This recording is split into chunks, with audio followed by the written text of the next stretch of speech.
கிருஷ்ணகிரி சட்டமன்ற தொகுதியில் முதன்முறையாக யாருக்கு வாக்களித்தோம் என்பதை அறியும் வகையில் 371 நவீன மின்னணு வாக்குப்பதிவு இயந்திரங்கள் வரவழைக்கப்பட்டுள்ளன. இன்று இவற்றின் மாதிரி செயல் விளக்கம் செய்து காட்டப்பட்டது.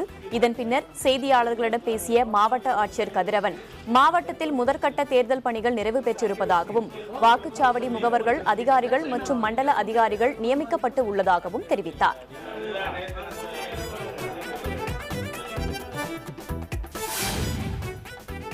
கிருஷ்ணகிரி தொகுதிக்கு மட்டும் voter verifiable paper audit trail system என்றக்கூடிய ஒரு புதிய மின்னணு வாக்குப்பதிவு இயந்திரம் அறிமுகப்படுத்தப்பட்டுள்ளது. இந்த வாக்குப்பதிவில் வாக்காளர் தனது பதிவு செய்த பின் நேரடியாக நாம் வாக்குப்பதிவு செய்த அந்த பர்டிகுலர் கேண்டிடேட் அல்லது கட்சிக்கு தான் வாக்குப்பதிவு செய்யப்பட்டுள்ளது என்பதை பார்த்துக்கொள்ள முடியும்.